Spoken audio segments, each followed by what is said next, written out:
appelé. Tu sais, souvent des grandes révélations, on ne le reçoit pas dans des prières de groupe. Souvent des grandes révélations, on le reçoit quand on est seul, la cachette avec Dieu. Pourquoi nous n'avons pas de profondeur? Parce que dans la foule nous prions, mais à la maison c'est comme si on n'a jamais prié. Mais quand nous sommes ici, nous allons tous parler à la langue, nous allons tous sauter, tous nous sommes enfants de Dieu. Mais à la maison, il n'y a pas vie d'intimité avec Dieu. Et Dieu ne te parlera jamais dans la foule. C'est une femme cachée. La première place c'est pour la femme. C'est dans Adam. Caché. Ainsi quand tu as une église, tu vois une personne, elle ne fait rien depuis des années. Même torsionner c'est un problème. Elle est toujours là. C'est une femme qui est encore à l'intérieur d'Adam. C'est une femme qui est encore à l'intérieur d'Adam. Alléluia. Alléluia. Parce que nous pouvons être nombreux à l'église, mais tous nous ne sommes pas encore prêts pour le ministère. Tu sais, quelqu'un qui est déjà prêt et que Dieu a déjà transformé. Papa, il n'a pas besoin que tu lui dises d'aller prêcher l'évangile. Il n'a pas besoin d'être à l'église et que tu lui dises d'être à l'église à temps. Parce que lui-même, il est déjà transformé. Lui-même, il connaît ce que Dieu lui a dit. C'est quand on connaît ce que Dieu t'a parlé en cachette, même devant les gens, même devant les gens, tu peux parler clairement ce que Dieu t'a parlé. Mais celui qui n'a pas de vie d'intimité avec Dieu, il peut arriver même dans le ministère, mais il ne connaît pas s'il est dans le ministère. Tu vas trouver un pasteur qui reçoit maintenant aujourd'hui Jésus-Christ, je reçois, qui c'est le pasteur de telle église. Donc, il ne connaissait pas il était où. Il était encore là à l'intérieur. Il est allé quelque part, là on avait besoin de serviteurs, on a pris la main, on a mis sur la personne, mais la personne même n'est pas convertie. Parce que pour être converti, il y a encore deuxième place, il faut qu'il passe par les mains de Dieu. Alléluia. Amen. Alléluia. Est-ce que tu es dans le côté d'Adam? Alléluia. Amen. L'habillement nous montre la foule. Les gens qui suivent toujours la foule. Alléluia. Le comportement de la foule, le langage de la foule, les réponses de la foule. C'est une personne, quand il parle, tu ne vois pas la crainte de Dieu, tu ne vois pas l'intimité avec Dieu. Elle n'a pas besoin de toutes ces choses, elle a juste besoin d'écouter. Et pour lui, l'église est un lieu passe-temps.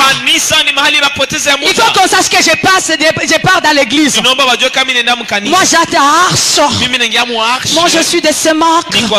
Je suis des robots Impact. Alléluia. Ce sont des gens, des femmes ou des personnes qui entrent dans l'église. Même quand tu lui demandais qu'est-ce que tu as écouté, il va te dire non, c'est comme si l'enseignant d'aujourd'hui n'a pas parlé. Mais elle a dit quoi encore? Attends, je vais te dire. Elle est encore là à l'intérieur. Quelqu'un qui est caché n'a pas des oreilles. C'est un non, ce n'a pas des oreilles. Il faut passer par les mains de Dieu pour que donne les oreilles, pour que Dieu donne les yeux, pour que Dieu donne la bouche, pour que Dieu donne la forme. Il faut qu'elle passe par les mains de Dieu. Où es-tu? Là à l'intérieur, elle était coincée. Il n'y a pas d'espace. Il y avait plusieurs os. Elle est coincée. Alléluia. Amen. Et quand Dieu la lève de là, il l'amène dans les jardins. L'espace est libre. Là où il y a l'endroit où la femme peut se promener. Elle peut toucher à des choses. Elle peut aussi contempler ce que Dieu a créé. La femme qui est à l'intérieur, elle ne sait pas contempler les merveilles de Dieu. Elle est limitée choses, mais elle ne sait pas contempler le bienfait de Dieu. Et vous partez à l'église. Mais il y a quoi?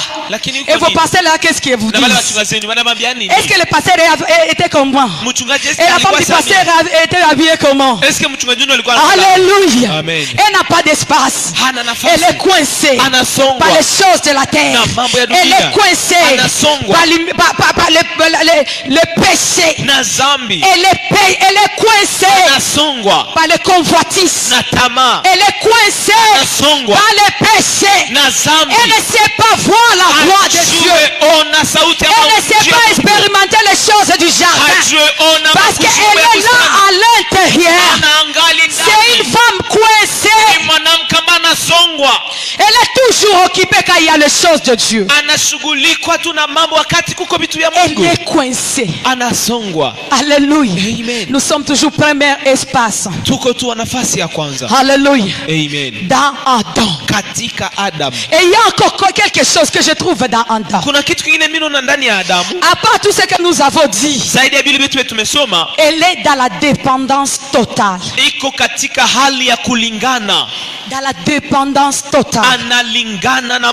Tu sais, parfois nous mettons, il y a la confusion entre la soumission et la dépendance. La dépendance n'est pas égale à la soumission. La femme normalement doit être soumise à son mari.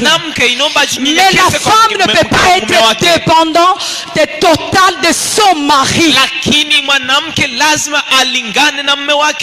Cette femme-là doit créer les choses pour éviter d'être fardeau de quelqu'un. C'est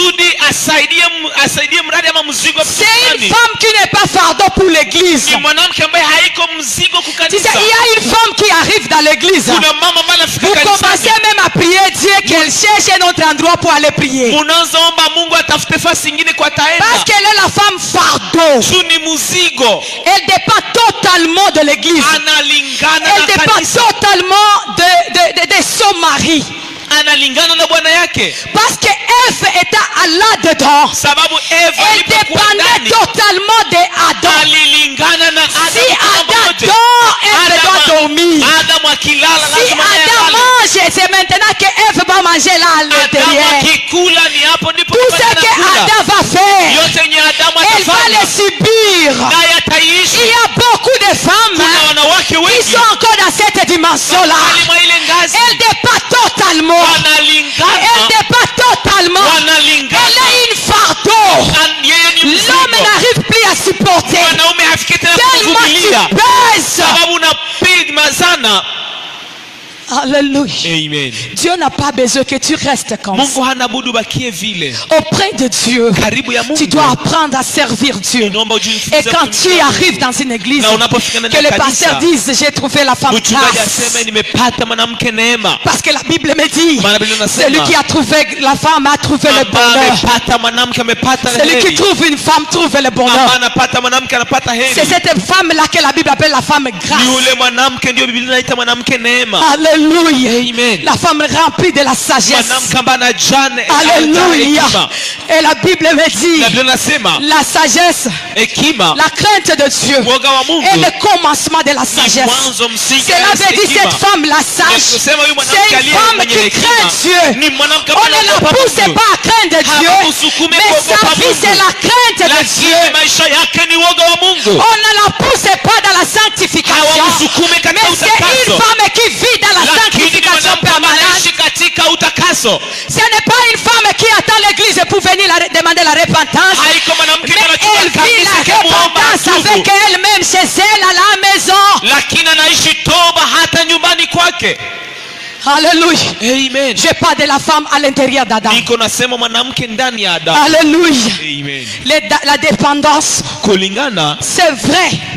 La Bible nous dit c'est que toi tu voudras, ça sera ton homme qui te donne. Mais quand nous lisons Proverbes, la Bible me dit ceci: cette femme-là, elle achète un chat avec son argent. Elle cultive ce chat-là. Elle amène aussi les choses devant son mari. Alléluia. Mais qui est celui qui est à l'intérieur de l'homme? C'est une femme qui dépend totalement. La femme chrétienne doit être une femme équilibrée. Et partout. Et partout. Cette femme-là que Dieu a levé aux côtés d'Adam. Alléluia. Amen. Parce que quand cette femme est cachée, la femme est cachée à cause de beaucoup de choses. Parce que quand je lisais la parole de Dieu dans Nombre chapitre 27, il y a la société qui peut faire à ce que la femme soit cachée. La loi qui a existé depuis très longtemps. La femme ou bien les filles ne pourront pas hériter. Mais ces femmes-là ont crié. Elles sont sorties. Elles ont demandé. Nous voulons notre part. C'est notre droit. Et pourtant c'était écrit depuis très longtemps. C'était écrit depuis longtemps. Alléluia. La société ou bien la loi peut faire à ce que la femme soit cachée. La timidité de la femme peut faire aussi. La peur de la femme peut faire. Les doctrines dans les églises peuvent faire. La société peut faire. Alléluia. Mais je suis venu te donner une bonne nouvelle. Une bonne nouvelle. Et que Christ a dit tout est accompli. Christ a dit tout est accompli. Et il a dit tout est accompli. Pas seulement pour un homme, mais il a dit tout accompli. C'est un homme et une femme, un jeune homme et une jeune fille. Et il fait de nous le royaume des sacrificateurs. Tu n'as plus intérêt à rester à l'intérieur d'Adam. Alléluia. Tu n'as plus intérêt à cacher tes capacités, tes qualités, ton ministère, ton talent, ton don. Parce qu'une femme peut sauver cette église. Une femme peut sauver le Nord Kivu. Une femme peut sauver le Congo. À cause de ce que Dieu t'a donné. À cause de ce que Dieu a déposé. Alléluia. Est-ce que quelqu'un peut acclamer le Seigneur? Ça c'est dans Adam. La première place pour la femme. Dans Adam. À l'intérieur d'Adam. Mais quand Dieu maintenant à l'œuvre, l'autre côté d'Adam, la deuxième place pour la femme, c'est dans les mains de Dieu. C'est dans les mains de Dieu. Dieu l'a tiré. Dieu l'a sélectionné. Et Dieu commence maintenant à façonner la femme. C'est ce que je disais l'appel. Il commence à façonner. Il ne faut jamais entrer dans le ministère. Tu as quitté Adam directement dans le ministère. Tu vas échouer. Tu as quitté Adam directement dans le foyer. Tu vas échouer. C'est dans les mains de Dieu. Tu as maintenant l'étape de la formation. Dieu commence à donner la forme à la femme. Dieu commence à mettre les yeux et les oreilles. Il commence à mettre les pieds. Pour que quand Adam va se réveiller, il trouve la femme est complète.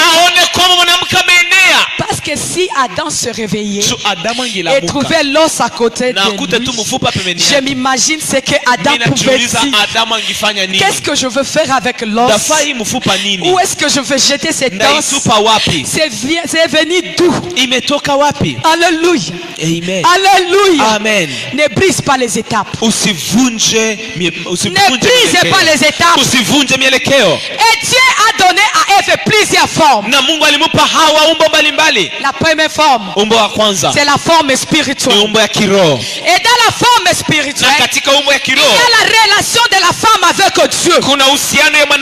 Une femme qui n'est pas passée par la formation de Dieu ne sait pas soigner sa relation avec Dieu.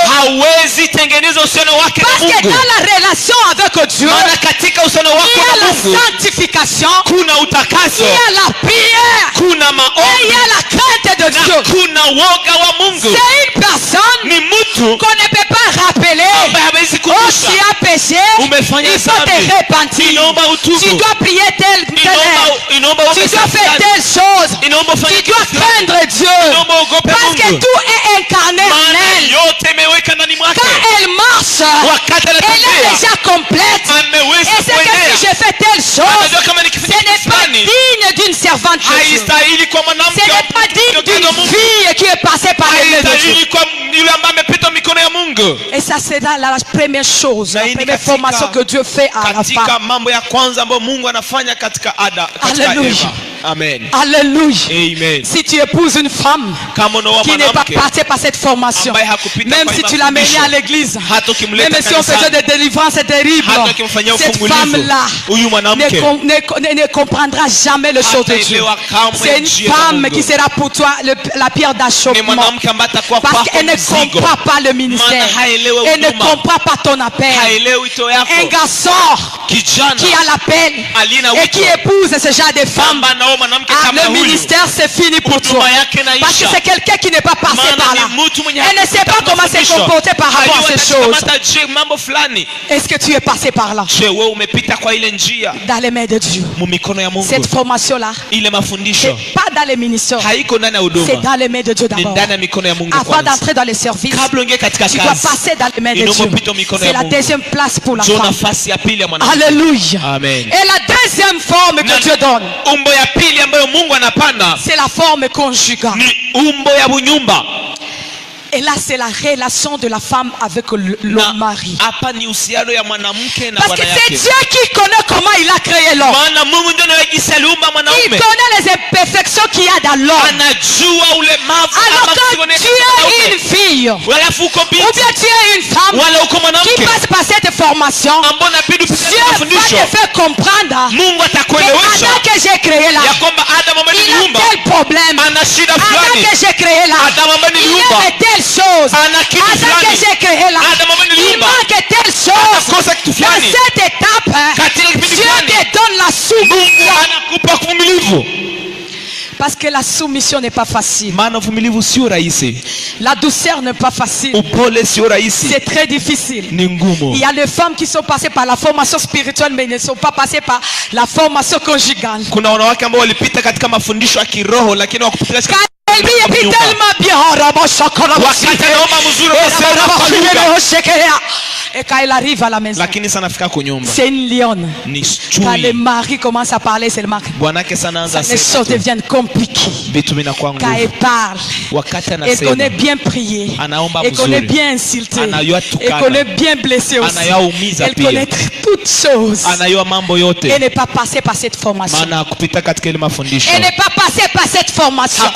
Et cette formation, c'est dans la deuxième place de la femme, dans les mains de Dieu. Je suis en train de parler à une femme aujourd'hui. Je suis en train de parler à l'épouse de Christ aujourd'hui. Est-ce que tu es passé par une formation? Est-ce que tu es prête? Quand l'époux va venir, est-ce qu'il trouvera une femme complète? Alléluia. C'est bien de prier, donne-moi le mariage, Seigneur, donne-moi le mariage. L'église attend la venue de l'époux. Nous prions, le Seigneur va venir. Est-ce que tu es complet? Et la troisième chose dans les mains de Dieu, c'est la forme ministérielle.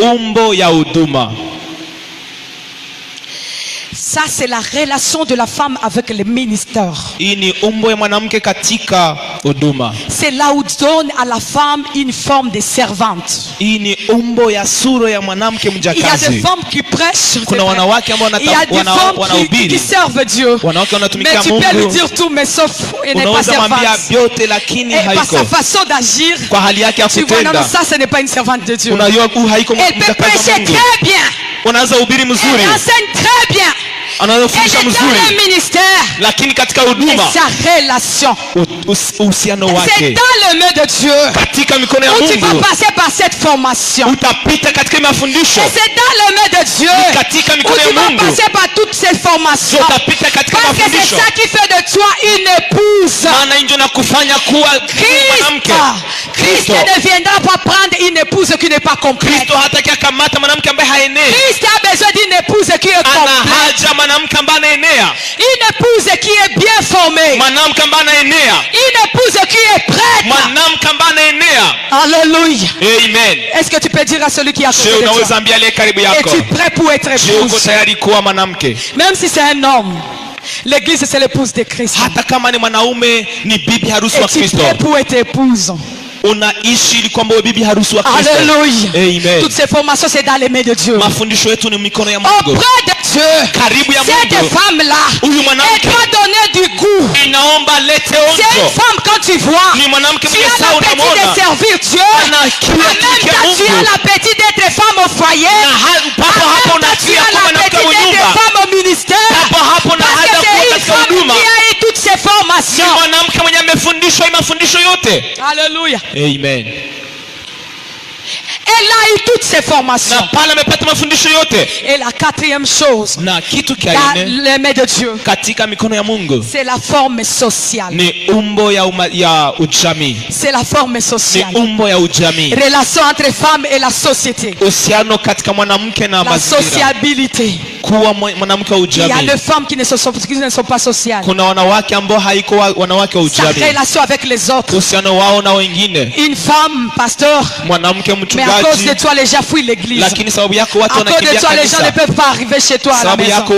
La belle famille ne peut pas arriver. Tu n'as pas la force de les supporter parce que tu n'es pas passé par cette formation. Il y a les femmes qui sont passées par cette formation et peuvent vivre même avec le diable. Nous les voyons dans la Bible. On dit que son mari était très mauvais. Il était très mauvais. Mais la femme était à côté de cet homme. C'est une femme qui est passée par la formation dans les mains de Dieu. Elle sait comment vivre avec toute personne. Elle sait comment se comporter avec toute personne. Elle sait comment parler avec une telle genre de personne. Parce qu'elle est formée pour ça. Il y a d'autres endroits. Les gens n'ont pas besoin que nous les disions que Jésus est Seigneur. Mais il a besoin de voir ta façon de parler, ta façon de t'adresser aux gens. Comment est-ce que tu traites les gens? Comment est-ce que tu te comportes quand tu es dans la foule? Cette femme, c'est une femme exemplaire. C'est une femme qui est enviée par tous. La Bible le dit dans Proverbe. Ça dit ceci. Le cœur de son mari. Quand le cœur de son mari est content quand il voit sa femme. Et même ses enfants sont en train de la louer. Pourquoi? Ce n'est pas parce qu'elle a fait le foufou, mais parce qu'elle est passée par la formation sociale. Tu sais, tu peux avoir des dons. Ça c'est la formation spirituelle. Mais le social aussi. C'est une autre formation dans les mains de Dieu. C'est pour cela que quelqu'un qui a raté ces choses. Il y a des gens qui n'aiment pas la formation. Quand on met les choses dans la main, quand il y a des graines dans la main, il y a ceux qui peuvent échapper. Il y a ceux qui peuvent échapper. Et les gens qui échappent à la formation, ce sont des problèmes dans les églises. Ce sont des problèmes dans la société parce qu'elles n'ont pas su supporter la formation. Alléluia. Amen. La deuxième place auprès de Dieu, c'est dans les mains de Dieu. C'est là où il y a notre formation. Si tu te trouves que tu es incapable quelque part, tu peux dire encore à Dieu, Seigneur, est-ce que tu peux me former encore? Est-ce que tu peux faire de moi cette femme-là? Cette femme au cœur de Dieu. Cette femme qui a les attributs de Dieu. Cette femme-là qui a les caractéristiques de Dieu. Cette femme-là qui donne l'envie de servir Dieu. C'est des femmes-là qui donnent l'envie aux jeunes hommes de s'épouser. Tu sais, il y a des femmes, quand tu la vois, si tu es un jeune homme, tu dis ma femme sera comme cette femme. Mais il y a aussi des femmes, un jeune homme regarde et dit si c'est comme ça les femmes je n'épouserai jamais. Et pourtant curieusement ce sont des femmes qui parlent la langue. Ce sont des femmes qui prient Dieu. Et ce sont des femmes qui prêchent l'évangile. Elles prêchent bien, elles servent Dieu, elles chantent bien, mais aussi elles insultent bien. Et dans ce moment-là, il te dit, Dieu reste à côté. Je vais lui montrer que je suis une femme. Une femme pareille. Tu ne peux pas vivre la gloire de Dieu.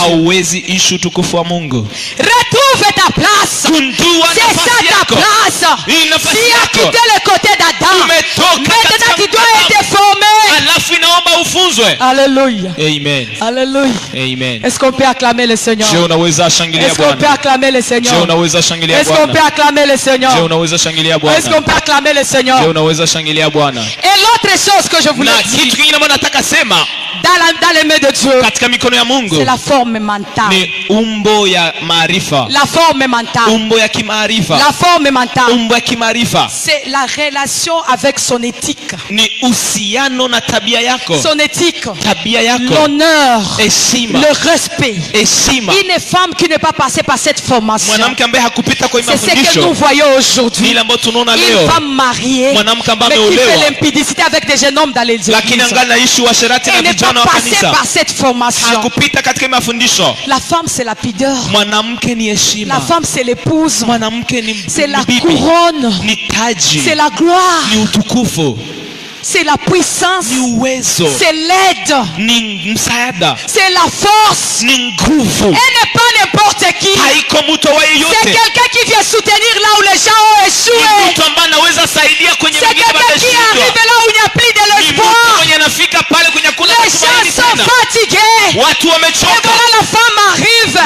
Elle dit, attends, c'est fini pour toi. Tu ne seras plus fatigué parce que je suis venu te soutenir. La femme, c'est cet eau-là qui vient, l'eau qui vient quand les gens ont soif et que les gens disent, voilà la personne qu'il fallait. Tu es la personne qu'il fallait. Parce que quand Ada s'est réveillée, elle a dit, voilà la personne qu'il me fallait. Celle-ci c'est ma joie, celle-ci c'est ma force, celle-ci c'est ma victoire, celle-ci c'est tout pour moi. Elle s'est rappelée femme, elle est sortie de moi. Alléluia. Amen. Est-ce que tu es cette femme qui est passée là-bas? Si tu n'as pas ces choses, sache que tu n'es pas passé par les mains de Dieu. Tu n'es pas encore prêt pour aller dans la troisième place. Cette femme-là qui est passée dans toutes ces formations, cette femme qui est bien taillée. La forme s'est taillée comme ça. On met chaque chose. On met chaque chose à sa place. Et quand tu regardes, ce n'est pas seulement la beauté extérieure, mais c'est la beauté intérieure, la beauté spirituelle, la beauté sociale, et toutes ces choses. C'est cette femme, la femme qui règne au trône. Alléluia. Amen. C'est ça le trône. Nous ne pouvons pas comparer le trône à l'église comme l'émancipation de la femme. Et c'est qu'on dit aujourd'hui, les femmes, les hommes vont préparer, vont faire ceci parce que nous sommes des femmes. Ce n'est pas comme ça dans la Bible. Cette femme qui a toutes ces formations, c'est cette femme-là qui règne au trône. C'est cette femme-là qui fait la joie de son époux. C'est cette église-là qui est passée par cette formation. Cette église-là qui est passée par cette formation. C'est cette église, l'épouse de Christ, et qui attend l'époux. Parce que quand l'époux va venir, il ne trouvera pas des imperfections, mais l'époux trouvera une femme bien taillée.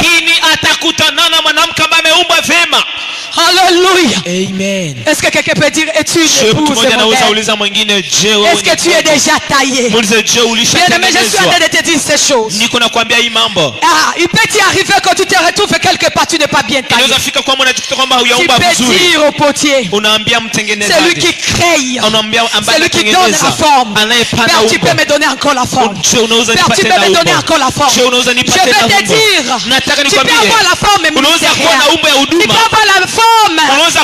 Mais si tu échoues dans tel domaine, les gens vont se demander où est ton Dieu. Alléluia. Amen. Nous sommes déséquilibrés. Celui qui est trop spirituel, sa relation conjugale est instable. Celui qui est dans la relation conjugale est stable, spirituellement aussi elle est foutue. On ne sait pas être équilibré. Mais le maître dans ses mains, il nous a donné ses formes afin que nous puissions être complets. Parce que toi tu es l'image de l'église. Avant de commencer à critiquer l'église, commence à te critiquer d'abord. Parce que toi tu es l'image de l'église. Alléluia. Tu es l'image de l'église. Est-ce que tu es complet? Tu es bien taillé. Tu es bien formé. Tu es prête pour l'époux. Tu es prête pour le mariage. Alléluia. Si tu épouses une femme qui a vu la formation spirituelle, c'est vrai, le spirituel c'est stable, mais elle ne s'est pas préparée. Elle est impolie parce qu'elle n'est pas passée à la formation conjugale. Que les églises nous aident et que ça aide ces jeunes femmes à avoir toutes ces formations, parce que c'est dans les mains de Dieu que la femme doit être formée avant de les lancer dans le service. Elle doit être d'abord formée. Alléluia.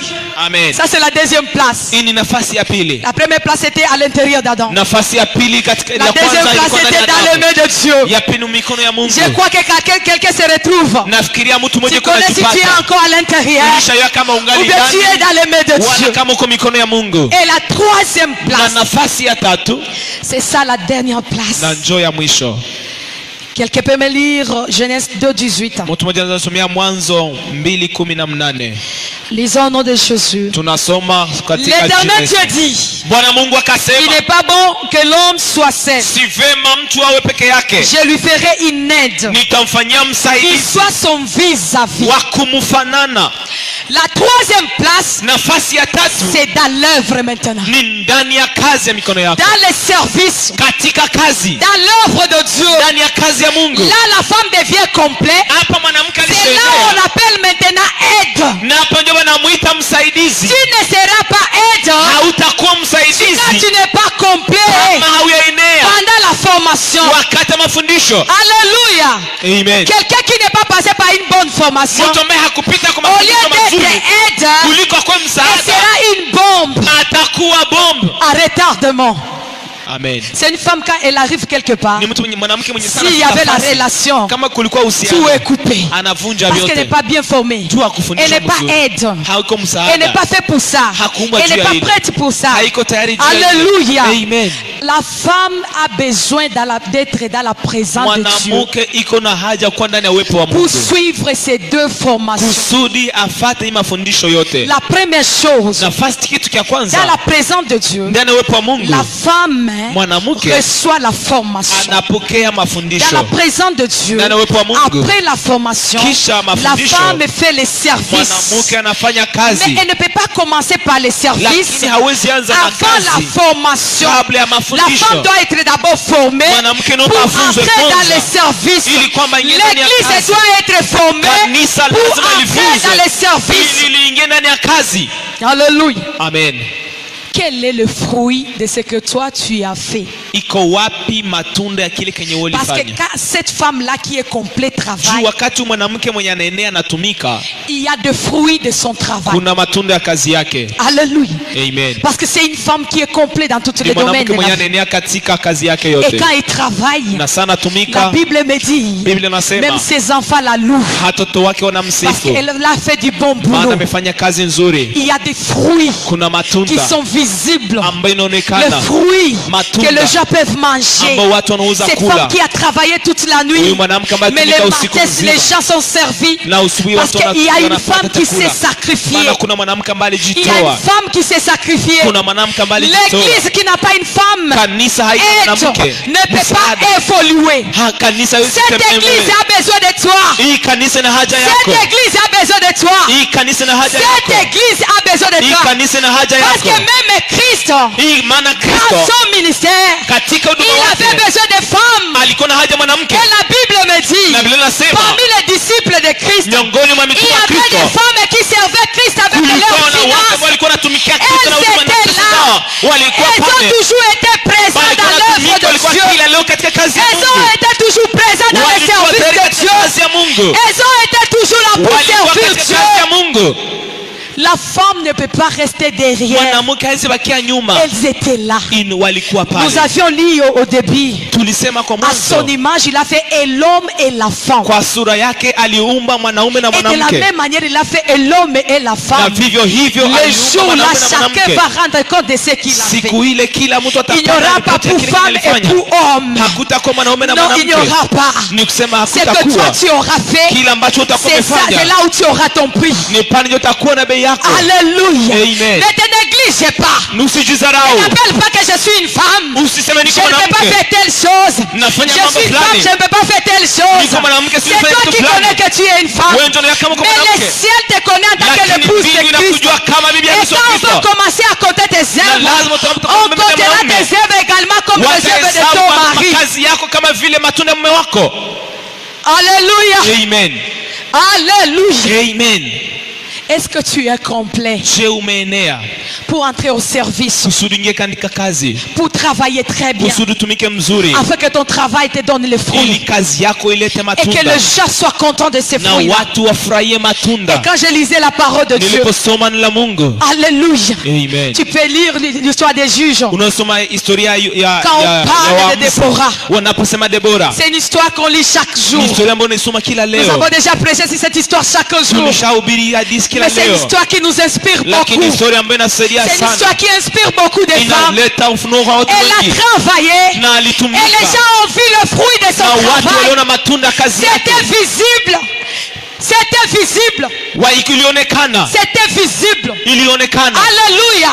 Jusqu'à ce qu'un homme peut dire, si toi tu ne pars pas, moi je ne partirai pas non plus. Si toi tu ne pars pas au champ de bataille, toi Déborah, toi une femme. Ah, cet homme a oublié que c'était une femme. À cause des compétences de Déborah, à cause des atouts de Déborah, à cause de ce qu'elle a fait, et cet homme a oublié que c'était une femme.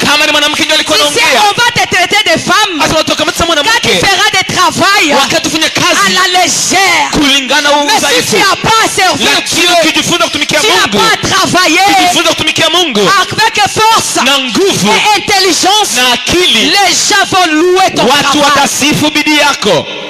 Tu sais, il y a quelqu'un qui prêche ou qui parle. On dit, et parle comme des femmes. Mais il y a les femmes qui te prêchent. Tu dis, ça c'est un homme. Et un homme dit, ça c'est un homme. Mais pourquoi on dit c'est un homme? Parce qu'elle a dépassé les limites qu'on a mis.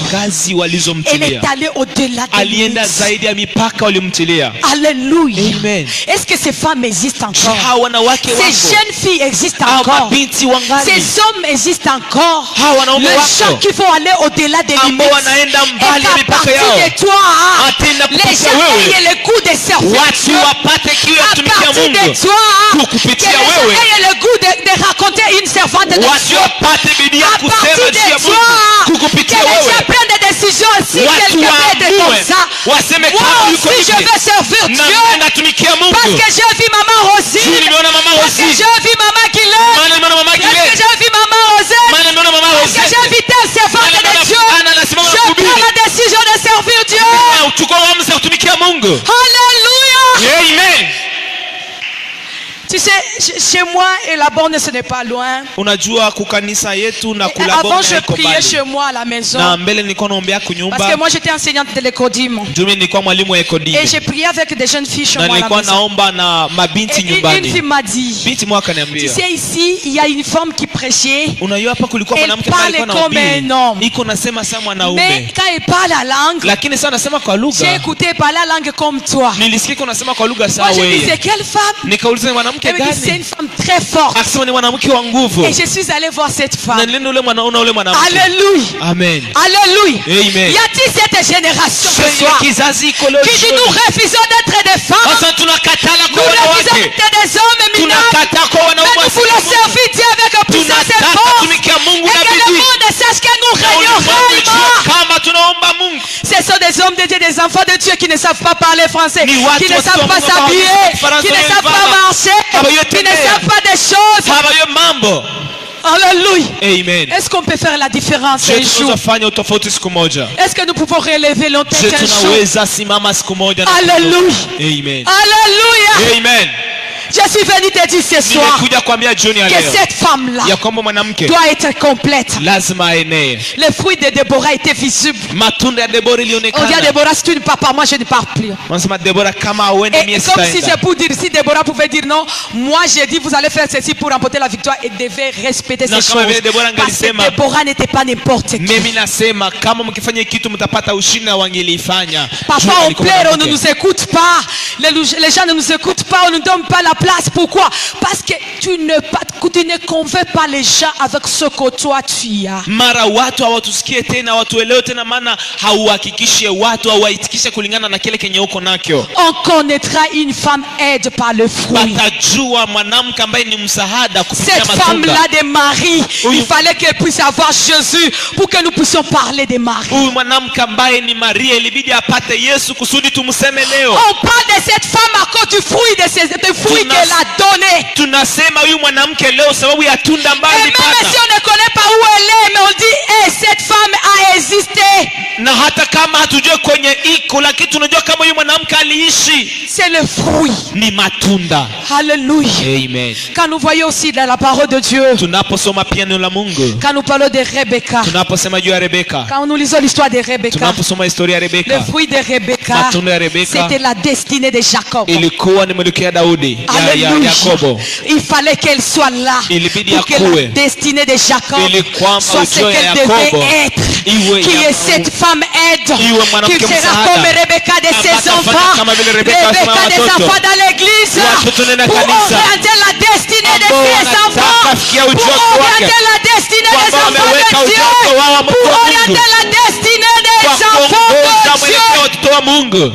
On le voit clairement. Tunaona wazi. Parce qu'on s'est dit si Rebecca n'était pas là, Matana tunasema on kama ne sait Rebeka pas angelikuwa, qu'est-ce qui allait arriver dans la destinée de Jacob. hatujui nini ingefikia katika maisha ya Yakobo. Alléluia. Amen. La femme complète ne se limite pas seulement à la maison, à l'église. Mwanamke ambaye Elle peut anaye entrer habaki aussi tu dans la kunyumba. destinée de ses enfants. Anaweza ingia hata Elle katika peut utoto entrer, elle wake. peut changer la destinée de ses Anaweza ingia na enfants. kubadilisha maisha ya Elle watoto peut les wake. amener quelque part. Anaweza waleta mahali fulani. N'accepte jamais Maana que tu perds ce que toi tu as dans tes watoto mains. wasipoteze kile Ah, kupoteza. tu dois travailler pour sauver. Inaomba utumike Tu ndio dois ukoe. travailler encore. Tumika Ce n'est tena. pas pour rien que Dieu t'a établi Si femme bure et Mungu aide. amekuweka Tu msaada. es très important. Wewe ni wa muhimu sana. Si papa va dire je suis fatigué avec cet enfant, Kama mama atasema toi ne te ninachoka na fatigues mtoto, pas. wewe Si papa dit usichoke. je vais chasser tous ces jeunes dans cette église, Baba akisema nafukuza maman, walienda toi, wote maman kwenye nyumba. Rebecca, Mama tu peux Rebecca. parler à la chambre avec papa. Sema mchumba na bwana Laissez-moi yako. ces enfants. Mwambie hapana. Je vais m'arranger. Niachie Je vais hapa parler natengeneza. avec eux. Naongea C'est nabo. ça une mère. Ujo mama, Ses fruits sont visibles. matunda yake inaonekana. Nous avons abandonné notre place. Tumeacha nafasi Soki yetu. papa lubika nazimbi. Eh papa naufanye nakasikia yake tukafukuze.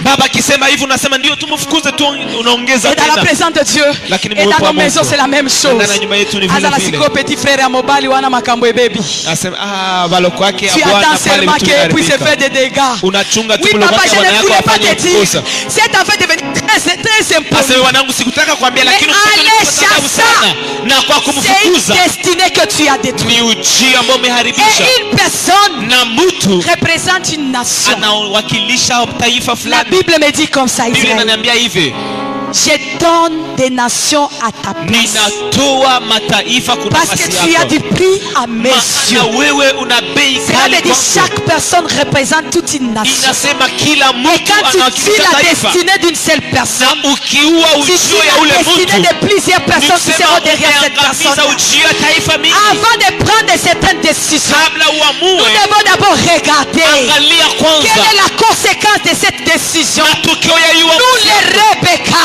Tutai Qu'est-ce que nous allons faire pour sauver la destinée de cette femme? Pour sauver la destinée de l'église. C'est vrai, la femme peut dire, les hommes ont déjà abandonné Dieu. Les hommes sont allés dans le fétichisme. Les hommes sont allés dans l'épidicité. Mais toi, Rebecca, qu'est-ce que tu fais pour protéger la destinée de l'église? Au lieu de parler, Rebecca doit se mettre à genoux. Qu'est-ce que je vais faire encore pour sauver la destinée de cette église? Pour sauver la destinée de l'église de corps de Christ. Pour sauver la destinée des enfants de Dieu. Alléluia. Amen. Les fruits de Jaël aussi, c'est visible. Alléluia. Amen. Parce que lui, il a tué l'ennemi. Y a-t-il des femmes de la génération de Jaël qui vont faire taire le diable, qui terrassent les enfants de Dieu? Les sorciers envahissent nos églises. Où sont les gens? Où sont ces gens-là, ces femmes de la génération de Jaël? Alléluia. Amen. Qui vont écraser la tête du serpent, qui vont détruire les œuvres de l'ennemi, qui vont mettre fin à ces choses. Des femmes remplies de l'esprit de Dieu qui vont bouleverser la terre. Des femmes qui vont parler, non seulement pour parler, mais pour changer la situation, pour amener une résistance qui n'existe pas, parce qu'ils sont remplis par la puissance de Dieu. Et ce sont des femmes de Dieu, des femmes de Dieu sur la terre. Elles ne marchent pas selon les pensées des hommes, elles ne marchent pas selon l'identité des hommes, mais elles marchent en étant conduites par l'Esprit de Dieu. Elles amènent en existence même ceux qui n'existent pas. Par leur passage, même la terre tremble. Quand elle parle, cette femme, elle ne parle pas pour rien. Et quand elle parle, c'est Dieu qui parle, parce qu'elle amène la vie. Chaque fois quand Dieu parle, il amène la vie. Il a dit que la lumière soit et la lumière fut. Toi, femme remplie du Saint-Esprit, quand tu parles, il fait trembler la terre. Quand tu parles, c'est pour changer la situation de ta maison. Quand tu parles, c'est pour changer la situation de l'église et corps de Christ. Quand tu parles, c'est pour que la situation change. Qui a ce pouvoir, qui a cette force, qui a tout ce qu'il faut. Alléluia. Ramashakayaka. Sadala bragaduri bro. Ramahoreke siseremandia. Rikotolo. Lopakarabasia. Une seule personne de Déborah. Mais elle change des choses. La Bible me dit, même les hommes avaient peur et s'est tenu debout. Elle a dit, si je vais mourir, je vais mourir. La détermination. Sans la détermination, tu n'arriveras pas à ces choses. Tu as besoin de ces choses. Y a-t-il une femme qui se détermine ce soir et dit, je veux faire encore, je vais me mettre debout, je vais parler, je vais crier, je vais parler au monde que Christ est vivant, je vais parler au monde que Christ est réel, que Christ n'est pas une histoire. S'il y a des femmes qui vont humilier Christ, mais par ma présence, que les gens ont le goût de servir Dieu. Qui est cette femme? Qui est cette jeune fille? Qui est cette église qui va s'élever? Qui va s'élever? Là où les églises ont abandonné Dieu. Là où les églises ont abandonné Dieu. Là où les églises adorent Baal. Nous avons besoin d'une épouse. Une église motivée, remplie de l'Esprit de Dieu, qui va crier encore et donner le goût de l'évangile et donner le goût de servir Dieu. Est-ce que tu peux te mettre debout, bien-aimé? Est-ce que tu peux dire au Seigneur, Dieu, je veux être cette personne qui va donner le goût, qui va donner le goût, qui va donner le goût. Alléluia. Alléluia. Mets-toi debout, bien-aimé. Nous allons prier. Nous allons prier. Nous allons prier.